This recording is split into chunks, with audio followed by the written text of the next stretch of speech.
Bonsoir à toutes, bonsoir à tous. Un au-delà du miroir ce soir avec Jean-Pierre Chaumeton pour Itinéraire d'un amoureux de la vie aux éditions Aluna. Il est marié, père de 2 enfants, entrepreneur à Toulouse. Il a été aussi président de l'association Tenduka ici et ailleurs pendant 10 ans jusqu'en octobre 2016. Jean-Pierre Chaumeton consacre aujourd'hui le reste de son temps à mettre en valeur des textes qui participent à la curiosité du monde et des mondes de l'esprit pour un mieux vivre. C'est un homme curieux, curieux de tout, atteint d'un handicap dès sa naissance et qui a converti cette difficulté en force de vie joyeuse et communicative. Bonsoir Jean-Pierre Chaumeton. Bonsoir Joël, bonsoir à vous. Alors, Itinéraire d'un amoureux de la vie, c'est votre premier ouvrage. C'est ça, c'est le premier ouvrage qui m'est venu en fait dans une sorte d'intuition pendant des méditations et des rêves.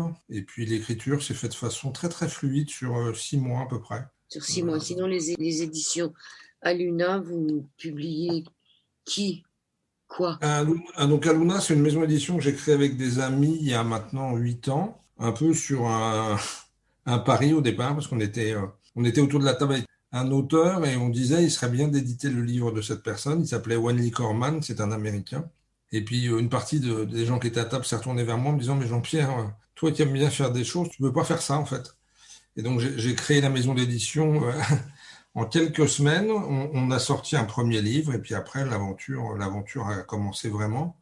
Donc on édite autour de 7-8 livres par an, autour de spiritualité et tradition. Et puis il y a 5 ans à peu près, on a pris la suite d'un couple qui avait une maison d'édition en bouddhisme, en fait, dans le bouddhisme, et on a repris leur suite il y a 5 ans. Donc on a un fonds de livres qui doit faire environ 80 livres aujourd'hui.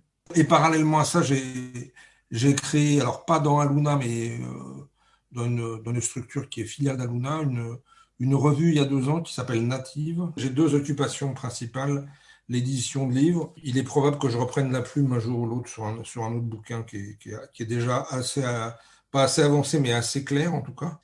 Vous êtes né le 20 décembre 1960 avec une naissance assez difficile. Vous dites que le médecin dit que vous avez fait probablement une NDE à la naissance. La naissance a été effectivement très compliquée. J'ai un premier médecin qui, à l'âge de 7 ans, ne me regardant pas, mais regardant ma mère, lui dit c'est incroyable qu'il soit là dans cet état-là, parce qu'il devrait plus. Vu ce que je lis du compte rendu de la naissance, il ne devrait pas être là, en fait. Et puis, il y a environ 15 ans, j'étais avec des chefs d'entreprise dans un séminaire d'une journée avec un médecin, qui était un médecin très holistique, et à un moment, il vient m'interroger sur ce que j'ai vécu, donc je lui raconte. Et puis, à la pause, il vient me voir en me disant, j'ai pas voulu le dire devant les autres, mais pour moi, c'est clair, pour moi, tu avais qu'une NDE à la naissance. T'es à peine arrivé que t'es déjà reparti, quoi. Joël, ça, j'en ai aucune trace parce que c'est le moment de la naissance.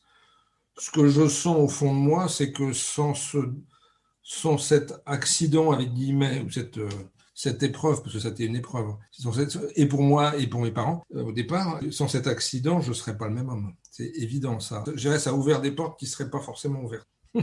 Bon, la naissance, c'est quand même un passage à la lumière, hein, quelque part. Ensuite, vous avez eu des gros handicaps physiques, on peut dire. Vous avez vu des kinés, des magnétiseurs, ça a duré, ça dure encore. Ah bah depuis l'âge de 2 ans, 3 ans, je fais des soins et je continue. De temps en temps, j'en ai un peu assez parce que c'est 2, 3 fois par semaine tout le temps, plus des soins longs sous forme de traitement de plusieurs semaines.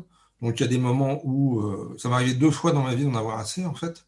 Et les 2 fois où j'ai arrêté, au bout d'un mois, j'ai bien senti que ça se rebloquait aussi vite. J'ai croisé quelques fois dans ma vie des gens qui ont eu la même chose que moi au départ, hein. Ça s'appelle une hémiplégie du côté gauche. Et ceux qui ont arrêté les traitements ont les membres complètement amorphes pour certains ou bloqués pour d'autres, quoi. Ce qui crée du coup un déséquilibre dans le corps physique total.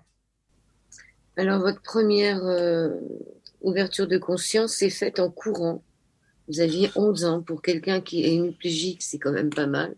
Ouais, en fait, bah, c'était très compliqué pour moi de courir parce que je portais des chaussures particulières orthopédiques. Puisque, alors je ne sais pas quel était mon écart à 11 ans, mais à 7 ans, j'avais 7 centimètres d'écart entre les 2 jambes. Et ils m'ont opéré à l'âge de 9 ans en me rallongeant le tendon d'Achille Et j'avais des chaussures avec des semelles, etc., pour que je marche de façon plate, en fait, quoi. Mais courir était quelque chose de très compliqué pour moi. Et je m'en rappelle très bien, c'était dans la rue où on habitait, c'est une impasse en région parisienne. Un jour, il faisait beau, je me suis mis à courir en me disant peut-être que je vais tomber. Finalement, je ne suis pas tombé parce que je tombais régulièrement à l'époque, hein. Et il s'est passé quelque chose. Alors, c'est compliqué de redécrire ça 50 ans après. Et même quand j'ai écrit le bouquin, c'était compliqué parce que qu'est-ce qui se vit dans la tête et dans le cœur et dans le corps d'un jeune homme de 11 ans? En tout cas, ce que j'ai senti au niveau du ressenti, c'est des énergies que je ne percevais pas avant, qui venaient du ciel, de la terre. On vivait dans une impasse, au fond, il y avait des arbres, je voyais comme s'il y avait une sorte de vie dans les arbres, de vitalité dans les arbres, et comme si je chantais les murs des maisons qui bougeaient, qui vibraient, je ne sais pas comment dire autrement, en fait. Comme si vous alliez vous envoler. Probablement, je ne sais pas, quoi. Mais c'était extrêmement énergétique, extrêmement fort, en fait. Et à l'issue de cet événement, j'ai vécu dans un état un peu particulier pendant une semaine. Il y a deux décisions qui sont prises chez moi, ou en tout cas quelque chose de très clair. À l'intérieur de moi, ça disait la vie n'est pas que ce que je vois autour de moi. On n'est pas là sur Terre que pour grandir, travailler, faire des enfants, créer une famille, vieillir et partir. Il y a autre chose derrière ça, en fait. C'est ça que j'ai senti. Ça, c'est le premier point. Et ça m'a amené derrière. Je suivais un enseignement catholique classique d'un gamin de 11 ans à l'époque. Et en fait, j'ai demandé à mes parents, 15 jours après ça, d'arrêter le catéchisme. Ma mère m'a proposé et m'a demandé d'aller jusqu'à la communion, ce que j'ai fait. Mais je suis resté très attaché au Christ, etc. Mais pas la forme de l'Église telle qu'elle était à l'époque et telle qu'elle est aujourd'hui, quoi. Ensuite, vous allez rencontrer Gurdjieff par le livre de Ouspensky. C'est ça, ouais, j'ai dû avoir le livre dans les mains, j'avais 14 ans à peu près. 14-15 ans, donc ça m'a pris assez tôt quand même cette histoire. Effectivement, à partir de 18-19 ans, j'étais avec un ami qui s'appelle Rémi, et on s'est mis à chercher un enseignement autour des idées de Gurdjieff. À l'époque, il n'y a pas Internet, il y a pas d'annuaire des traditions spirituelles, il n'y a rien, donc hein, c'était beaucoup plus compliqué, mais en même temps, la démarche, quelque part, quand on y allait, on sentait que l'engagement était peut-être plus fort qu'aujourd'hui. Il y avait encore la table d'émeraude rue de la Huchette. Bah, c'est là que je suis tombé, en fait. Si vous connaissez, Joël, la table Oui, d'émeraude, à l'époque, je sais pas, je sais pas si vous avez connu, il y avait un monsieur qui était barbu, qui devait pas être jeune à l'époque. Donc, il me voyait rentrer chez lui tous les mois. J'habitais à la banlieue sud, j'allais souvent à Saint-Michel. Un jour, je lui dis, je suis vraiment intéressé par les livres de Gurdjieff. Il me dit, je vois, parce qu'il me dit, je suis à peu près sûr que vous achetez tout ce qui est en français. Je dis, oui. Et je lui dis, je cherche une école ou un enseignement ou des gens qui ont succédé à Gurdjieff. Il a été cherché dans un placard au fond de la librairie. Il est revenu avec un papier en me disant, là, vous pouvez y aller, ceux-là, c'est des sérieux. C'était la suite de Gurdjieff, en fait, hein, autour d'une dame qui s'appelait à l'époque Madame de Salzmann, qui était dans une rue dans le 16e. C'est comme ça que je suis rentré en contact avec l'école. J'ai écrit une lettre, on m'a reçu et on m'a admis dans un groupe qui démarrait avec plutôt des jeunes qui avaient une vingtaine d'années ou 25 ans. C'était votre âge, le 3 janvier 80, la première réunion, c'est ça? Ouais, c'est assez marrant, ça, parce que j'ai commencé ma vie professionnelle ce jour-là, en fait. Donc le matin, je suis rentré dans une boîte qui est devenue mon métier pendant quelques années, pendant pas mal d'années d'ailleurs.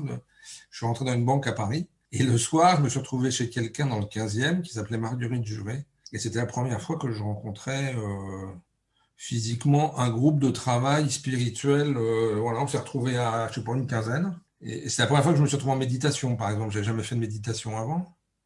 Et c'est là que je fais une liaison très forte avec ce que j'ai vécu dans le corps. C'est-à-dire que cet, entre guillemets, handicap m'a donné une sorte d'acuité et de sensibilité très forte à ce qui se passe dans mon corps. Quand j'étais jeune ou chez les kinés, ils me disaient mais qu'est-ce que tu ressens à tel endroit? Et je leur disais exactement ce que je ressentais. Je pouvais leur dire c'est à tel endroit dans la jambe. J'écrivais très très bien ce que je ressentais. Et quand la première fois que j'ai fermé les yeux pour rentrer en méditation, quand j'ai plongé dans mon corps, en fait, c'est comme si cette conscience que j'avais du corps m'accompagnait en méditation. C'était tout de suite facile pour moi, aisé de rentrer dans un ressenti corporel interne, en fait. Je dirais ça comme ça aujourd'hui. Alors que j'ai eu des copains de méditation qui, pour eux, ça a été un chemin, quoi, de rentrer dans une détente, une écoute du corps, une perception des sensations du corps, etc. Quels enseignements Gurdjieff vous a-t-il enseigné l'étude de l'énéagramme suivant Gurdjieff avec l'étude de la loi de 3 et de la loi des 7? Quel livre vous pourriez conseiller à nos auditeurs? Il y a plusieurs textes. Je pense que là, un des incontournables, c'est comme le livre d'Ouspensky, Fragment d'un enseignement inconnu. Oui. Ça, c'est clair. Après, Gurdjieff a écrit plusieurs livres, dont un est, j'allais dire une sorte de Bible, mais c'est peut-être pas le bon mot, mais bon, qui s'appelle Récit de Belzébuth à son petit-fils, qui est pas très simple à lire parce qu'il a mis à l'intérieur de ce bouquin-là des mots qui sont des mots qu'il a construits lui-même. Et après, il a écrit plusieurs livres qu'on trouve encore assez facilement. Gurdjieff parle à ses élèves, par exemple. Et puis, Madame de Salzmann, qui est la dame qui a succédé à Gurdjieff, a écrit un texte. Ça, je peux vous le dire parce que c'est une actualité. J'ai appris il y a quelques mois que un texte de Madame Salzmann allait sortir en 2021 en français. Le livre existe en anglais, donc si les lecteurs sont intéressés par Gurdjieff, vous pouvez regarder dans les prochains mois Jeanne de Salzmann, un texte qui va sortir d'elle normalement ou à l'été ou à l'automne. D'accord, il nous a quittés en quelle année, Gurdjieff? En 1949. Et il s'est installé en France. Il est parti de Russie au moment de la Révolution russe. Il avait déjà créé une école autour de lui où une transmission se faisait en Russie. Et au moment de la Révolution russe, il est parti. Il y a un bouquin qui raconte ça qui est assez étonnant parce que c'est une épopée en fait. Traverser la Russie à moitié par voie ferrée, à moitié à cheval, à moitié à pied pour traverser le Caucase et se retrouver en Turquie. Et au milieu de tout ça, il y avait des bolcheviks, des Russes blancs, et il fallait peut-être éviter de se faire tirer dessus et par les uns et par les autres, quoi. Donc c'était une aventure. Et il est arrivé en France dans les années 22-23 et il a installé un institut près de Fontainebleau, en fait. Et puis après, il a refermé cet institut, il s'est installé en Paris pendant et après la guerre. D'accord. Et il est mort à Paris? Il est mort à l'hôpital américain de Neuilly et il est enterré à Avon. Si vous avez l'occasion, tapez sur Internet tombe de Gurdjieff. Il a une tombe qui n'est pas banale, en fait. C'est un menhir, sa tombe. À côté de Fontainebleau, c'est ça? Ouais. Alors, à la fin de chaque chapitre, vous donnez quelques points de clé de votre compréhension de l'enseignement que vous avez suivi donc, dans les groupes de Gurdjieff, par exemple. L'homme est un être tricérébral composé de plusieurs centres. Il était proposé d'expérimenter une nouvelle relation possible entre les fonctions intellectuelles, émotionnelles et instinctivo-motrices. C'est le fonctionnement incorrect des centres ordinaires entre eux qui empêche un contact avec les centres supérieurs qui sont pleinement développés à l'intérieur de nous. C'est pas si facile que ça, son enseignement, lui. Non, non. Son enseignement est d'une richesse et d'une complétude assez forte. Mais effectivement, ce que vous venez de dire résume un des points centraux ou un des concepts centraux de Gurdjieff, qui est de dire l'homme a en lui des centres supérieurs. On pourrait mettre un autre nom dessus, que centre.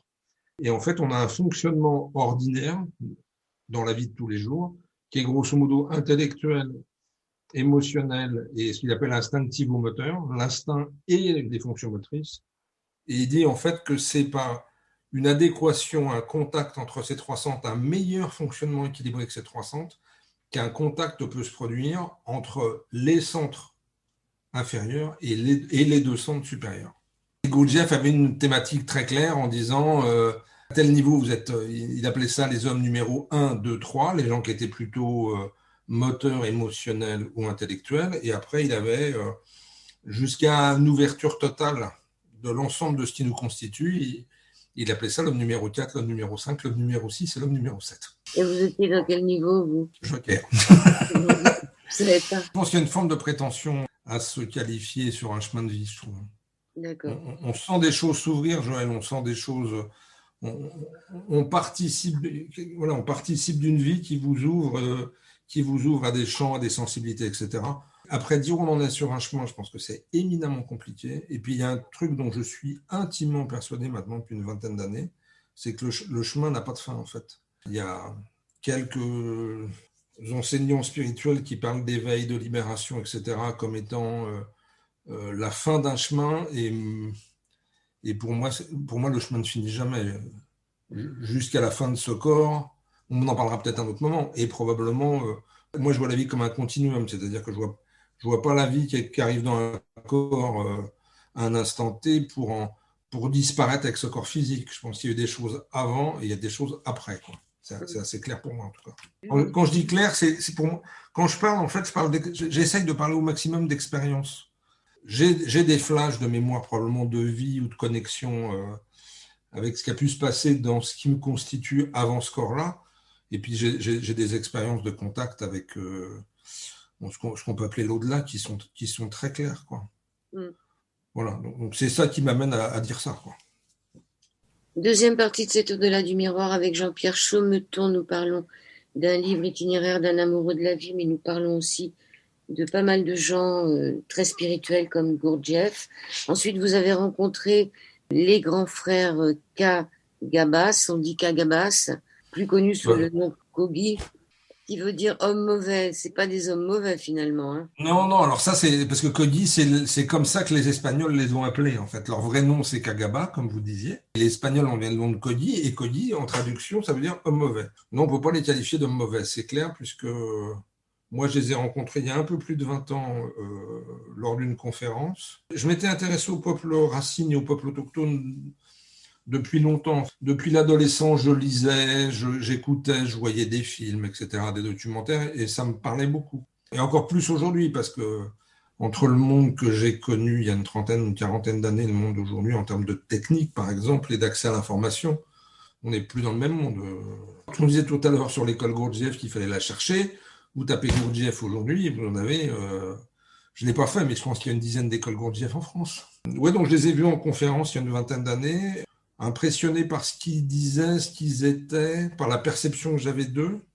Et puis après, c'est les hasards de la vie. Je suis rentré dans une association comme simple adhérent. Puis le président fondateur qui s'appelle Éric Julien m'a proposé un jour de rentrer dans le conseil d'administration. Et je suis devenu administrateur, trésorier, président de l'association pendant une dizaine d'années. Et au bout de 20 ans de bons et loyaux services, je pense que c'est bien de transmettre le flambeau à quelqu'un d'autre. Et puis la vie m'appelait à autre chose. Oui. Alors les étoiles, les anciens, voici ce que Kagaba José Gabriel dit à propos des étoiles. Les étoiles. Les anciens me racontaient qu'il n'y avait pas de gens au début, mais même pas nous. Les étoiles étaient les premières à être là. Elles étaient dans le sol et elles sont montées dans le ciel quand la vie est apparue. Pour nous, les étoiles sont comme des gens, des énergies qui nous surveillent de là-haut. Elles regardent les enfants pour voir si on se comporte bien. Pour nous, la vraie vie est dans les étoiles. Et un peu plus loin, ils parlent de la maladie. Qu'est-ce qu'ils en disent de la maladie ? Alors, j'ai plus le texte en tête comme ça, Joël. Page 62, pour nous, la maladie est un déséquilibre. Oui, mais c'est ce que j'allais dire, en fait. La maladie est un déséquilibre, une forme de punition. Et alors, je ne l'ai pas forcément écrit dans ce bouquin-là, mais je peux aussi raconter par rapport à ce que j'ai vécu avec eux, puisque je les accompagnais pendant 20 ans. Et la dernière fois que j'ai vu 3 Kodis, c'était à Toulouse, il y a 3 ans. Le dernier jour, en fait, où je les voyais, on était chez un monsieur dans le nord de Toulouse qui accueillait une cinquantaine de personnes pour un atelier. Et le matin, je me suis levé et quelque chose m'a dit, tu devrais demander un soin au Kodis. Tu devrais demander un soin au Kodis. J'aurais jamais demandé par rapport à ça de ma vie. Donc, j'en parle avec Eric, etc. Et à la pause du midi, on se met dans un petit coin. Et j'avais en face de moi une femme et 2 hommes qui étaient tous les 3 chamans, qui ont commencé à me faire un soin, effectivement. On qualifierait, nous, de soin énergétique, c'est-à-dire qu'ils travaillent avec leurs mains. Et ils m'ont dit un certain nombre de choses par rapport à où en était mon handicap, mon état de santé à un instant T. Tu vois. Donc, ils m'ont dit il y a des phrases comme ça qui s'imprègnent dans la mémoire en entier, en fait. Ils m'ont dit ton état est encore stable aujourd'hui, mais il va aller en se dégradant dans les prochaines années. On est en train de faire des choses pour que l'état ne se dégrade. Le soin a duré 3/4 d'heure. Et dans une deuxième partie, ils ont commencé, je ne sais pas comment, à aller regarder ce qui s'est passé à ma naissance, en fait. Et un des chamans a dit, Jean-Pierre, on sent qu'à ta naissance, la force qui te constitue a été en opposition avec une autre force qui ne voulait pas que tu t'incarnes sur la Terre. Et il me dit, c'est probablement pour ça que la naissance a été aussi compliquée. Quand vous dites on va faire ce qu'il faut pour que la dégradation se fasse pas, c'est eux qui travaillent sur vous ?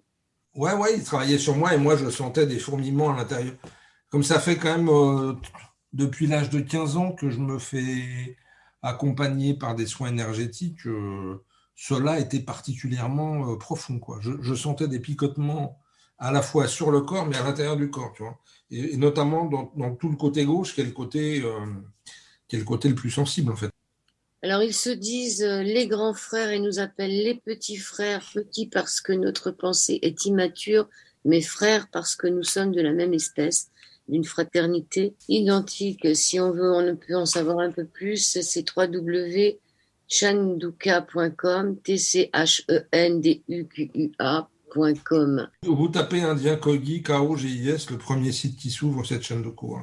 Et ce qui était extrêmement enrichissant pour moi et pour les gens qui les ont approchés, c'est qu'ils viennent nous questionner, j'allais dire sans animosité, ils viennent nous questionner sur le sens de ce qu'on fait. Pourquoi vous faites ça à la nature? Pour les peuples autochtones, notre notion d'environnement, de séparation entre l'homme, les espèces animales et la nature, pour eux, c'est un concept occidental. Eux, ils considèrent qu'il y a la vie, la nature, et qu'on fait tous partie d'un ensemble. Donc, on n'est pas séparés. Pour eux, porter atteinte à la nature comme on le fait, la déforestation, l'exagération qu'on a dans la sortie de minéraux, pétrole, etc. du sol, le non-respect de la biodiversité ou de l'équilibre de la biodiversité, ils nous disent mais pourquoi vous faites ça? Ils viennent nous voir en disant mais pourquoi vous faites ça? Parce que vous êtes en train de tuer la nature et en tuant la nature, vous allez tuer l'humanité en fait. Les messages qu'on les écoute sont assez directs et assez inquiétants, alarmants, je ne sais pas quel mot faut employer, en tout cas ils sont assez clairs, quoi.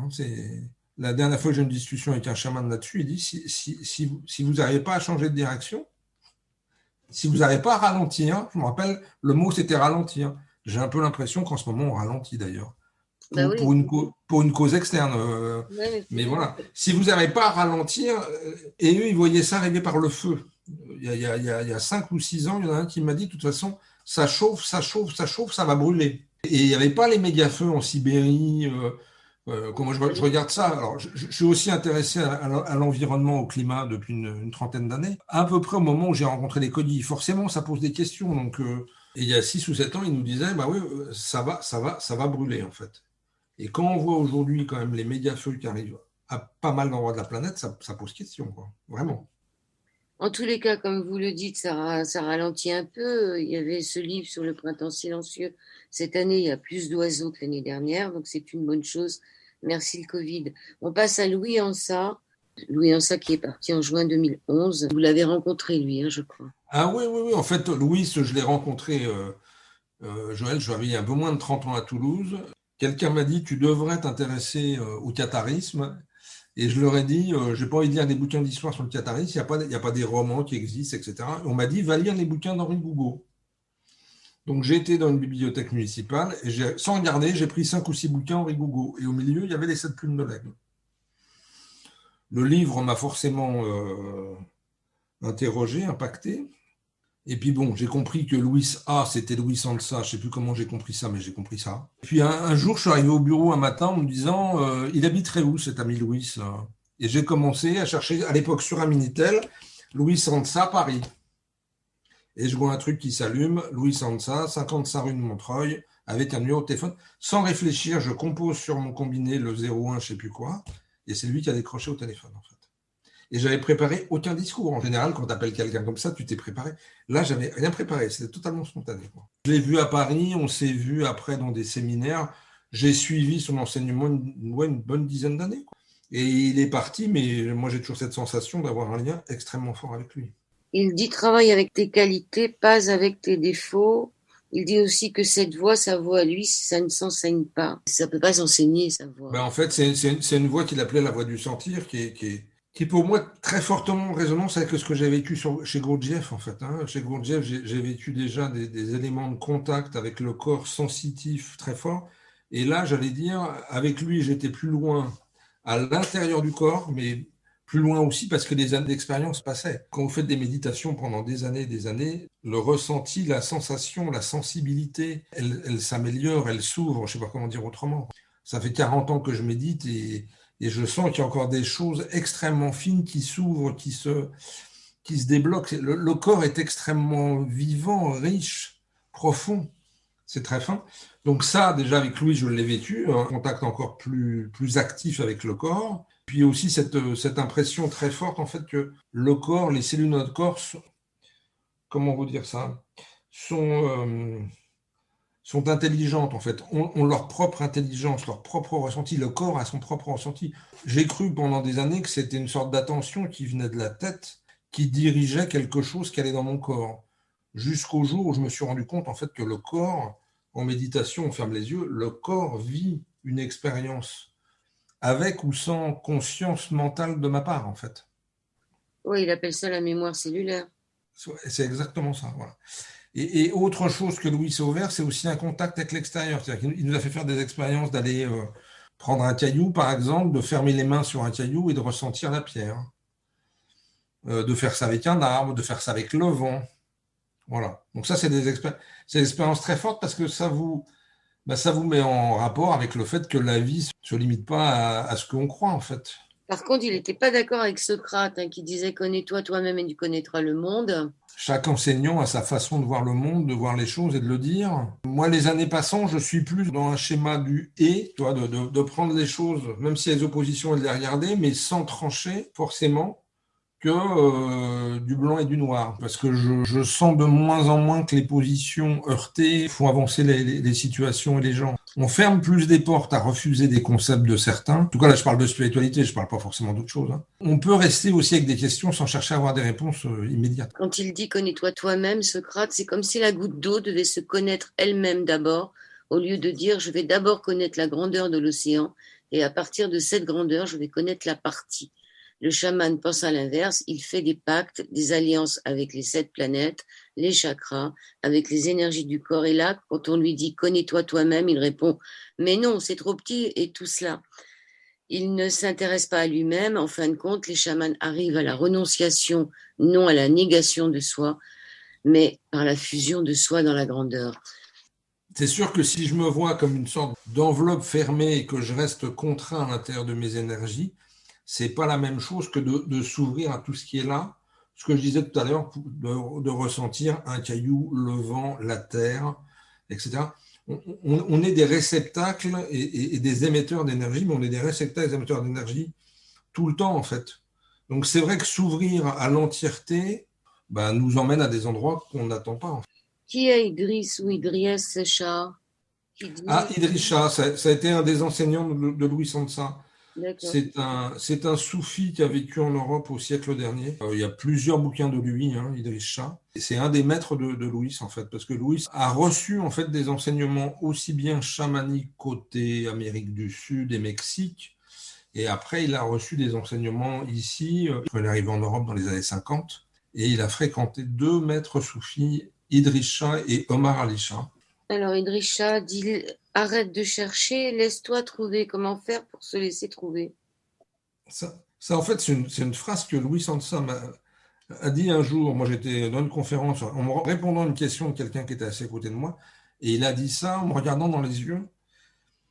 Et c'est vrai que c'est une autre attitude dans la vie. En fait. Plutôt qu'être toujours à chercher soit à l'intérieur, soit à l'extérieur quelque chose, rester, entre guillemets, passif et laisser les choses se vivre à travers soi. Je peux dire à vos auditeurs, Joël, que c'est une attitude que j'ai pratiquée plusieurs fois, pendant des années, longtemps. Ce que je disais tout à l'heure, ça m'a emmené dans des endroits que j'imaginais pas. On va partir dans un endroit où vous avez fait une rencontre fracassante dans la 3e partie de cette émission.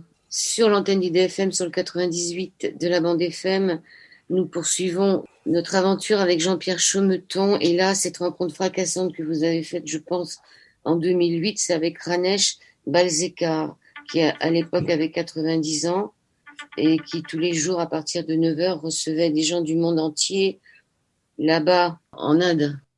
À Bombay, à son domicile, au 4e étage d'un immeuble. Je suis arrivé dans cette histoire par un bon ami dont le fils s'intéressait à la spiritualité, est tombé sur les ouvrages d'un sage indien qui était le maître de Balsekar, qui s'appelait Nisargadatta Maharaj. Il y a un bouquin qui existe depuis 40 ans qui s'appelle Je suis, qui est j'ai les 2 doigts écartés, qui a un pavé de 900 pages. J'avais lu ça pendant des années et des années. Et en fait, le fils de mon ami, en cherchant, c'était 2001, au début d'Internet, fait un lien entre Nisargadatta et Balsekar, emmène son père voir Balsekar en Inde. Mes amis reviennent, me passe un petit bouquin de Ramesh. Le bouquin m'impressionne énormément. Et puis, il me montre quelques images qu'il a filmées pendant la rencontre avec Ramesh. Je décris dans le bouquin ce que ça m'a fait. C'était très étonnant. En fait, j'ai dû voir 15 minutes d'une conversation entre Ramesh et des gens qui étaient dans sa pièce. En anglais, je ne comprends pas très très bien l'anglais. Mais en même temps, l'énergie qui était là, qui m'a traversé, a été incroyable. J'ai revécu, en fait, Joël, 35 ans ou moins 35 ans après. En tout cas, je l'ai vécu comme ça, cette même expérience que j'avais vécue en courant enfant, d'ouverture totale au monde, je ne sais pas comment dire autrement, d'ouverture totale à l'intérieur et aussi à l'extérieur. Et cette expérience d'ouverture a duré une semaine et après, elle s'est refermée, en fait. Et donc, vous êtes allé le voir? Et donc, j'ai été le voir 2 fois. La première fois par un déplacement professionnel en Inde et la deuxième fois volontairement, puisqu'on est parti une dizaine de jours avec des amis le rencontrer 1 an et demi avant qu'il parte, puisqu'il est parti en septembre 2009. Et les 2 rencontres ont été extrêmement fortes. C'était aussi une rencontre très forte en ce qui me concerne dans ce livre, qui m'a fait faire un tas de rêves en plus. Et donc, je vais essayer de lire une partie. Accrochez-vous, ceux qui nous écoutent. J'ai mis quelques extraits. L'avantage, c'est que quand on allait rencontrer Ramesh, Joël, pour que les gens comprennent, souvent, quand vous êtes des réunions avec des enseignants spirituels, les gens posent des questions, la personne répond, quelqu'un d'autre pose une question, etc., etc.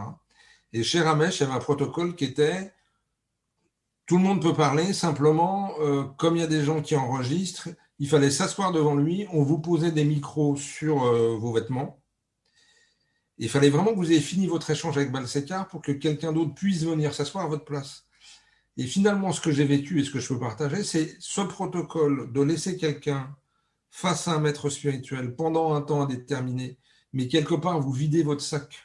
Parce que c'est question-réponse, question-réponse, question-réponse. Et quand vous êtes en face de lui pendant 30 ou 40 minutes, c'est pas la même chose que quand vous parlez une fois, que quelqu'un d'autre vient reparler d'un autre sujet, etc.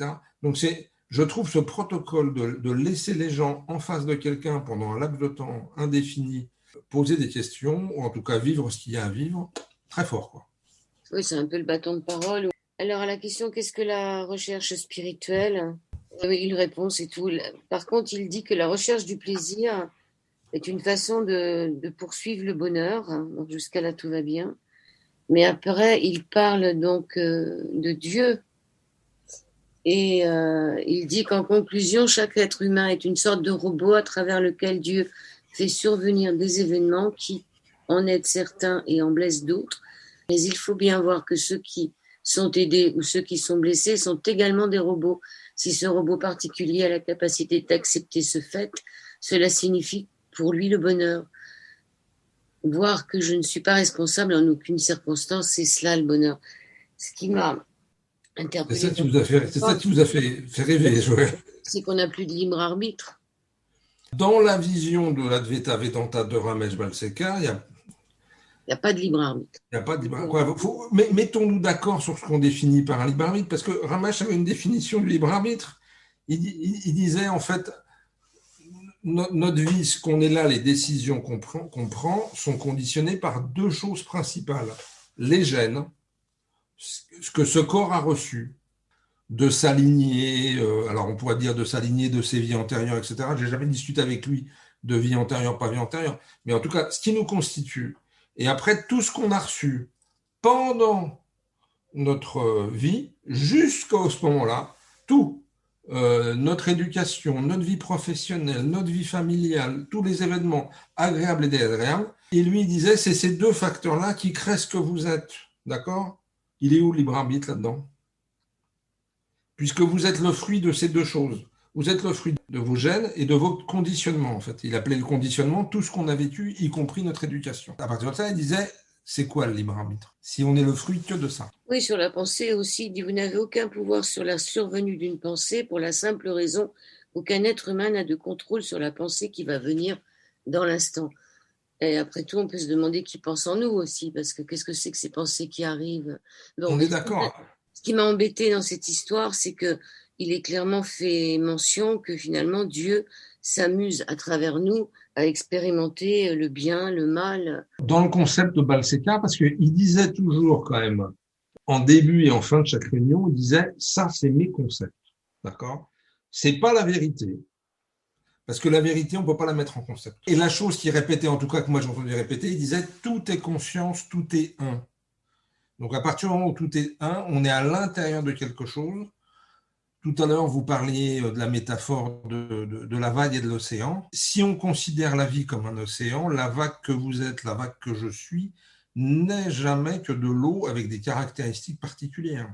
Ce que lui appellerait un conditionnement, en fait. Qui fait que la vague va réagir dans la vie de telle et telle façon, quoi. Il disait aussi que ta volonté soit faite. Il parle de la volonté de Dieu, Joël. Oui, mais qu'on n'a pas trop de possibilité de faire un peu ce qu'on veut. Alors sur la blessure, ça c'est intéressant, la page 96. Auparavant, si j'étais blessée, ma réaction était « il m'a blessé, je le hais ». Maintenant, si je suis blessée, ma réaction est aussi simple que celle d'avant, mais totalement à l'opposé. Ce qui m'a blessé est une survenue en accord avec la volonté divine ou loi cosmique. Cette survenue s'est produite à travers A, par exemple, manifestée à travers B, C, D, etc. Cette blessure eût été la mienne. Selon ce point de vue, la question de qui m'a blessé pendant les 20 dernières années n'a plus aucun sens. D'un seul coup, une charge immense, toute cette haine s'est dissoute. Donc, il parle du fait qu'on ne peut pas en vouloir aux autres et qu'on ne peut pas s'en vouloir à soi-même. Et ça, c'est intéressant dans son enseignement. À la condition que quelque part, la compréhension de ça, je vais prendre mes mots, est infusée à l'intérieur de votre corps comme un thé infusé dans de l'eau chaude et que c'est devenu substantiel à vous. Si ça reste une idée comme une autre, ça peut avoir un impact, mais limité. Mais à un moment, il y a une détente du corps. Il y a un moment, alors qu'on peut appeler éveil, libération, compréhension, où il y a une détente totale de tout ce qui nous constitue, en fait. Il y a une attitude, mon attitude envers le vivant et les autres peut à ce moment-là complètement changer, voire s'effondrer. Il dit que la souffrance résulte de la conviction que ce qui arrive ne devrait pas arriver, ça devrait être absent. Ouais, mais alors moi je peux parler d'expérience, Joël, par exemple. Cet handicap physique que j'ai depuis la naissance. J'ai fréquenté des institutions pour handicapés quand j'étais jeune, etc. Je croise fréquemment des gens handicapés, etc. Et je vois bien que, on va pas faire les choses simples, il n'y a pas le blanc d'un côté et le noir de l'autre, mais je vois bien qu'il y a une partie des gens qui sont dans l'acceptation de ce qui leur est arrivé, tu vois, pas dans l'opposition à ce qui leur est arrivé. Je le vois fréquemment. Vous n'êtes pas dans le même état intérieur, dans le même état d'esprit, dans le même état vis-à-vis de la vie, de vos relations à vos proches, etc., si vous êtes dans une attitude du oui ou une attitude du non. La personne qui a un handicap et qui refuse son handicap, alors notamment, je vois ça chez des gens qui ont un handicap au cours de leur vie. Quand vous êtes né avec, je pense qu'il n'y a pas d'autre solution que d'être dedans, quoi. Mais quand vous avez un accident de la vie, je vois beaucoup de gens qui refusent ce qui se passe et qui n'ont qu'une idée, c'est de faire une sorte de reset et de se dire ça va redémarrer comme avant. Un peu comme ce qui se passe avec le corona, d'ailleurs, d'un point de vue collectif. Soit on se dit, la vie d'avant, c'était la vie d'avant, on a une vie aujourd'hui qui est comme elle est, demain, je ne sais pas, mais je suis dans la vie d'aujourd'hui et je fais ce qui est possible aujourd'hui, ou alors je me tends et je veux absolument que la vie revienne comme en février de l'année dernière. Tu vois. Et ça crée de la souffrance. Ouais. Parce que quand vous ne pouvez pas faire quelque chose durablement, j'ai jamais sauté une clôture de ma vie, je suis jamais monté sur un mur, je peux pas, j'ai pas la force physique, etc. Je vois des handicapés qui sont limités dans leur mouvement et qui supportent pas ça, qui supportent pas cette limitation, alors qu'on est tous limités. Je le mets dans mon bouquin. Je dis, même Federer et même, je sais plus qui c'est, je dis, Pelé, je crois, je dis, on a tous des limitations. Même le plus grand joueur, le plus grand penseur de la planète, il a des limitations. Mais c'est de la souffrance. Quand vous acceptez pas ce que vous êtes et que vous acceptez pas ce qui est devant vous et que vous voudriez autre chose que ce que vous êtes et ce qui est là dans la relation, ce qui est là en ce moment, ça crée de la souffrance. Oui, donc à la page 105, tout a changé. On peut parler du corona, par exemple. Disparu ces moments à ressasser de façons incessantes ce qui était là et n'y est plus, ou à anticiper, projeter, s'angoisser pour ce qui n'est pas là mais qui pourrait survenir, ou encore dans l'instant cette funeste propension de l'ego à vouloir autre chose que ce qui est là. Et oui. J'aime bien cette phrase. Allez, il nous reste peu de temps. Vous avez été à côté de Hama, même très très proche de Hama, hein, on peut dire. Oui, bah, la première fois que j'ai rencontré Ramesh en Inde, en fait, c'était dans un voyage professionnel. Donc, j'étais parti 3 jours avant pour voir Ramesh. Et à la fin du voyage, je me suis retrouvé dans la ville où elle était. Et dans des circonstances que je n'ai pas compris sur le moment, je me suis retrouvé en face d'elle, dans une maison où elle était avant son darshan. Et on est resté à côté pendant 3 quarts d'heure, comme deux amis, à discuter comme on discute là, Joël.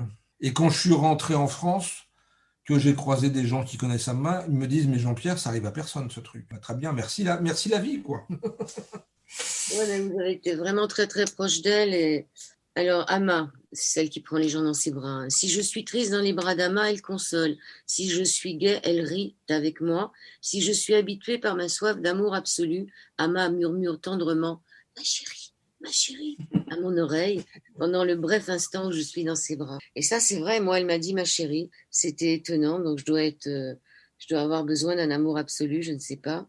Et ce qu'elle dit à la page 121, et c'est bon de le rappeler, de nos jours, il y a des milliers de gens qui sont prêts à mourir pour leur religion, mais peu qui sont prêts à vivre selon ses principes. Après, ça a été une histoire avec Gita Malache. Et là, c'est marrant parce que là, vous pensez qu'évidemment, nous sommes accompagnés, vous parlez des anges. Et je me suis dit, mais alors, s'il a suivi l'enseignement de Ramesh, comment peut-il dire après qu'on est accompagné, quels sont ces anges qui seraient un peu contre la volonté divine? Ouais, mais c'est là où je disais tout à l'heure, soit on reste dans ces concepts, on laisse des portes closes, mais en même temps, en fait, Joël, moi, c'est la vie qui m'a emmené là-dedans. J'y suis quelque part pour rien. J'ai vécu plusieurs fois des expériences de contact ou d'accompagnement. Je décris dans le bouquin un moment, j'ai un accident de la circulation.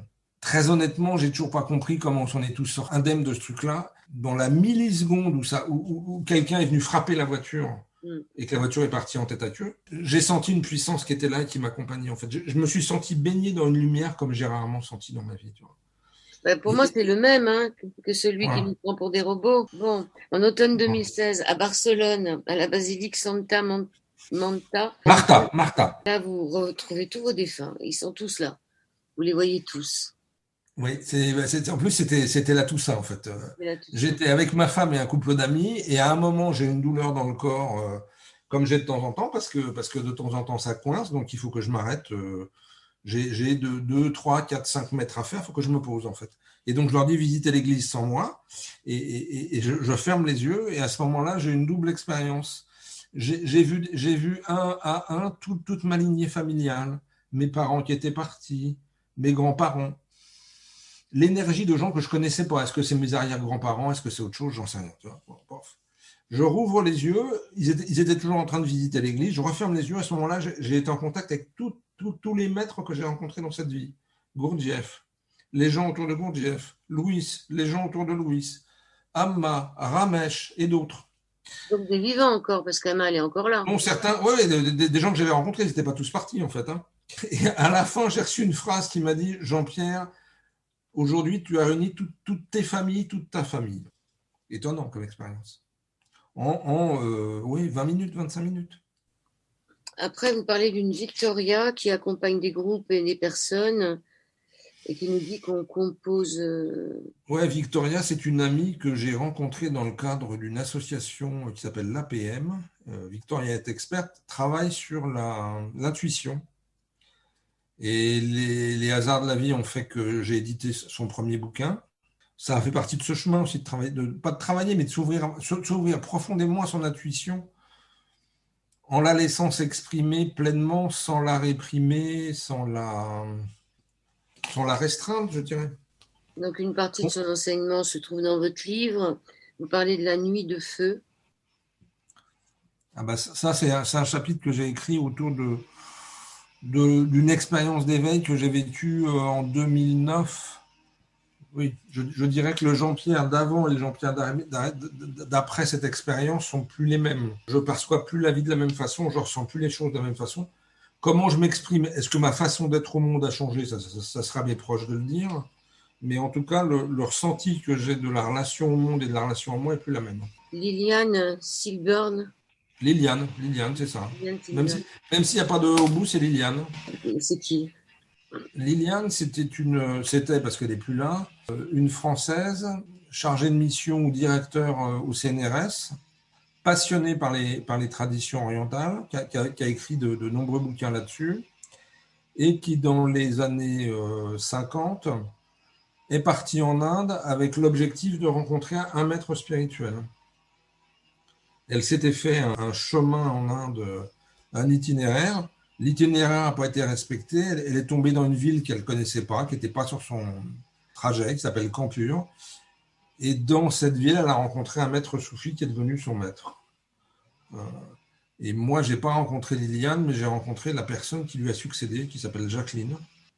Voilà, qui elle, est toujours de ce monde, vit en région parisienne. C'est un enseignement dans le silence, je dirais. C'est un enseignement dans le silence, extrêmement profond, extrêmement puissant, extrêmement relié à une lignée spirituelle.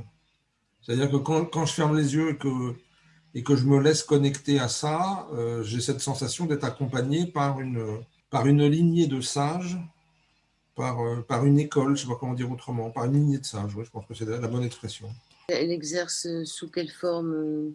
Elle reçoit au compte-gouttes des gens chez elle, encore plus aujourd'hui, mais même elle ne reçoit plus personne aujourd'hui. Et c'est une proposition de méditation silencieuse. Et après, les gens raisonnent à ce qui se passe ou ne raisonnent pas à ce qui se passe. Et ça, c'est vraiment quelque chose de personnel. Ça emmène très très loin.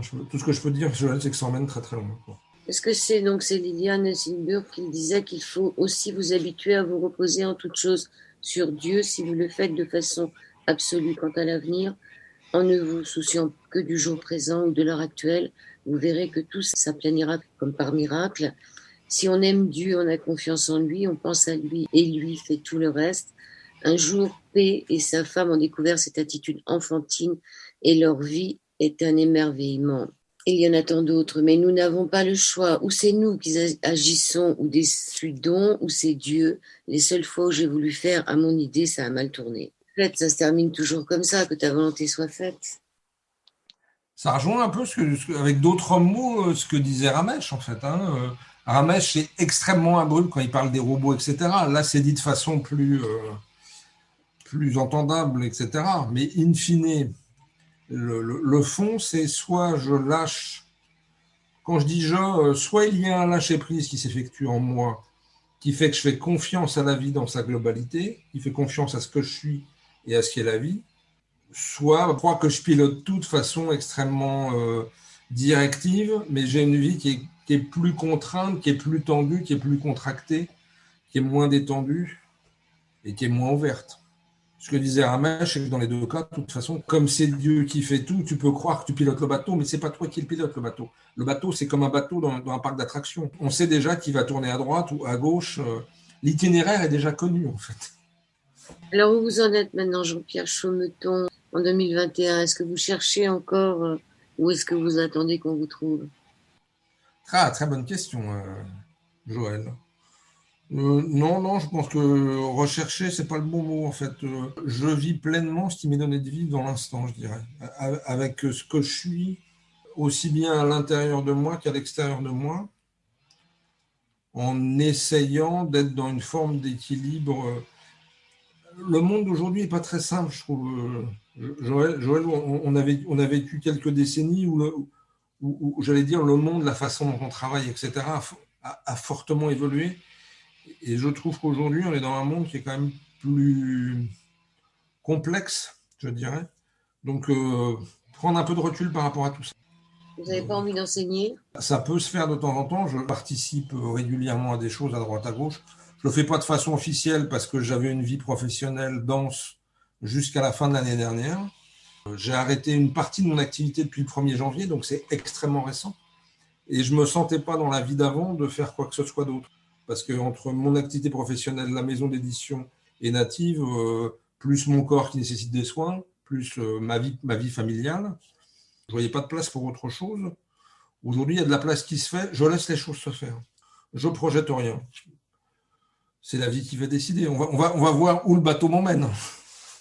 Alors, Albert Einstein disait que nous voyons, entendons, nous parlons, mais nous ne savons pas quelle énergie nous fait voir, entendre, parler et penser. Et ce qui est pire, on n'en a rien à faire. Nous sommes pourtant cette énergie. c'est l'apothéose de l'ignorance humaine. Albert a des citations qui sont souvent extrêmement étonnantes, mais extrêmement justes. On oublie, en fait, quelque part, on oublie ce qu'on est fondamentalement pour se suffire à ce qu'on est d'un point de vue égotique, en oubliant tout le reste. Chacun est devant son chemin et chacun raisonne avec ça ou raisonne pas avec ça. Il y a des gens que ça n'intéresse pas du tout et c'est très bien comme ça, quoi. Et cette belle phrase de Jacques Brel que tout le monde connaît, car le bonheur est notre destin véritable, aimer, même trop, même mal, tenter sans force et sans armure d'atteindre l'inaccessible étoile. Itinéraire d'un amoureux de la vie, Jean-Pierre Chaumeton, Chaumeton, aux éditions Aluna, A-L-U-N-A. Vous avez un site internet? Ça, c'est www.alunaedition.com et pour Natif, c'est www.revue-natif.com. On finissait par une citation, je vais vous en donner une qui est au début du bouquin que j'adore, oui. Celle de John Lennon, que tout le monde connaît. Quand j'avais 6 ans, ma mère m'a dit que le bonheur était la clé de la vie. À l'école, ils m'ont demandé ce que je souhaiterais faire quand je serais grand. J'ai écrit que je voulais être heureux. Ils m'ont dit que je n'avais pas compris la question. Alors, je leur ai dit qu'ils n'avaient rien compris à la vie. Celle de la fin du livre, la toute dernière à la page 193 d'Etty Ellison. Il faut oublier les mots comme Dieu, la mort, la souffrance, l'éternité. Il faut devenir aussi simple et aussi muet que le blé qui pousse ou la pluie qui tombe. Il faut se contenter d'être. Et ben voilà, on va essayer de... Avec Etty, on a tout là. On a tout pour une vie ou plusieurs vies, quoi. Merci beaucoup Jean-Pierre Chaumeton. C'est moi qui vous remercie, Joël.